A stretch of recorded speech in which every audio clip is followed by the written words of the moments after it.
Welcome to Dictators v Democrats. If you enjoy this program and stand with free peoples around the world, please consider liking and subscribing. And for more of my work, check out my Substack, also called Dictators v Democrats. Today, I want to discuss something that should concern anyone who values democratic principles and the rule of law. What's happening to America's immigration system and the unprecedented expansion of ICE's power. That should alarm observers worldwide, regardless of one's position on immigration policy. Last week, President Trump signed what he calls the Big Beautiful Bill into law, but beneath the catchy name is a troubling reality. This massive spending package sets aside around $170 billion to support the Trump administration's administration goals, allocating more than $100 billion to ICE and border enforcement through to September 2029.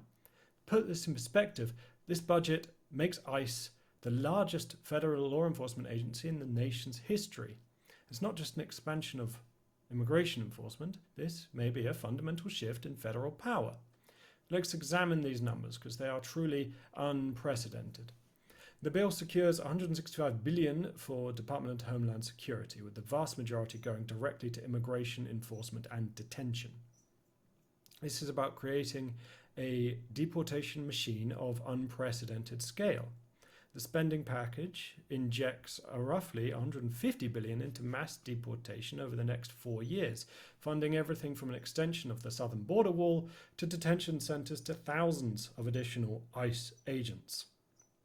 Consider what else could be done with that money. It's more than the entire annual budget for the US Department of Education. It's more than the Americans spend on veterans' healthcare. It's more than the combined budgets of the Environmental Protection Agency, NASA, and the National Science Foundation. But instead, this money is being poured into law enforcement apparatus that will fundamentally change how immigration law is enforced in America. Immigration experts warn that the orders of magnitude are going to be multiplied when it comes to ICE raids and enforcement actions. This raises serious constitutional questions. When you create the largest federal law enforcement agency in America's history, you are changing the balance of power between federal authorities and local communities. And Americans have already witnessed deeply concerning examples of federal overreach. President Trump reversed the long-standing policy that avoided targeting sensitive locations like schools, churches, or hospitals for immigration enforcement raids. And the consequences are playing out in real time. Migrants are being detained by immigration agents in courthouse hallways nationwide, sometimes moments just after hearing their case. Just last month, as the first day of his trial wrapped up and a jury was sworn in, a defendant stepped outside a Boston courthouse only to be arrested by a witness in his case, an ICE agent. The courthouse strategy is particularly troubling because it undermines the justice system. The Trump strategy has boosted arrests and aims to reduce courts' backlog while dismissing people's immigration cases entirely and arresting them. This undermines the entire concept of due process. 22 people arrested in ICE raids have also announced court action against the federal government challenging unlawful warrantless ICE arrests. And a new lawsuit argues that immigration agents must stop conducting military-style raids that have swept across Los Angeles in the last month, claiming these operations are unconstitutional. The Fourth Amendment protects all people in America from unreasonable searches and seizures, not just citizens. Yet ICE operations are increasingly blurring the lines.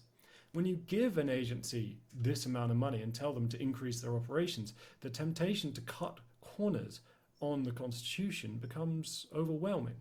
And local law enforcement, although some are going along with this, some have expressed concern about being pressured to participate in these immigration enforcements to the detriment of their own crime-fighting work.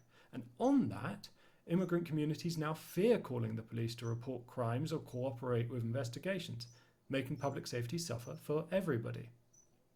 Now, what really symbolizes this is the detention facility built in Florida called Alligator Alcatraz, being erected at the Dade Collier Training and Transition Airport inside Big Cypress National Preserve in Okeechobee. This facility was transformed from a training center to a tent city for migrants in a humid and subtropical wetland ecosystem. The first group of immigrants is already there. And the conditions at the facility raise serious humanitarian concerns. Experts warn that it's at risk from hurricanes, flooding, and mosquitoes. And the cost of it is staggering. It's expected to cost $450 million to operate for a single year. And it operates more like a prison camp than a humanitarian detention centre. And what's really concerning is the lack of transparency. Lawmakers have struggled to even get inside the facility to review it for humanitarian concerns. They were denied entry. 5 Florida lawmakers were denied entry into the facility when they sought to investigate it.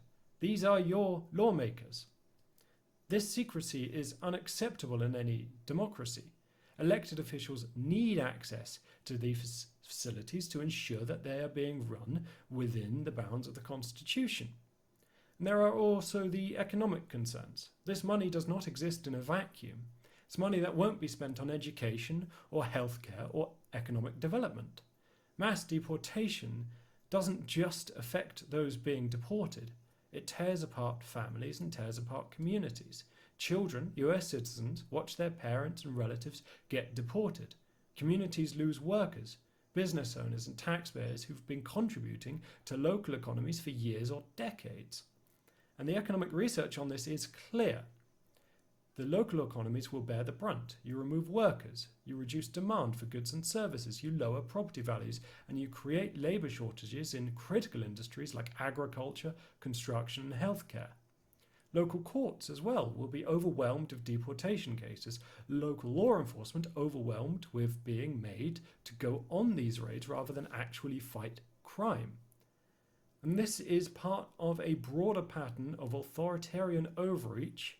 The GOP tax bill gives Trump far too much money and authority to rescue his failing immigration crackdown. When you combine this with the rhetoric that is dehumanizing immigrants, you create the conditions for serious abuses of power. History shows that when governments build these massive enforcement apparatuses, they rarely limit their use to the original intended targets. The infrastructure being built here can easily be repurposed for other types of surveillance and control, and the legal precedents being set will not just stick to immigration cases. Well, what can be done? Firstly, transparency is needed. Congress must exercise its oversight responsibility and demand full access to detention facilities. No government facility should be off limits to elected representatives. Secondly, accountability. How is this money being spent? Where is it being spent? To whom is it going? Regular public reporting is needed. Thirdly, legal challenges are underway. Civil rights organizations have already filed. These need to be supported, and these also need to be transparent. And finally, regular US citizens need to engage. Contact your representatives, demand answers as to what is being done and how much money is being spent. This expansion represents a fundamental shift in how the US government operates, and the creation of secretive detention facilities on US soil where elected officials can't even inspect conditions should alarm everyone who values democratic accountability. This is about what kind of country America wants to be. Do you want to be a nation that spends more on deportation than education? A country that builds concentration camps in swamps and denies or makes very difficult access for elected officials? A nation creates an enormous police force, an enormous law enforcement agency, the largest in history, and gives it limited oversight. These are the questions that our American brothers and sisters must answer. The bill has passed, the funding is en route, but the fight is not over.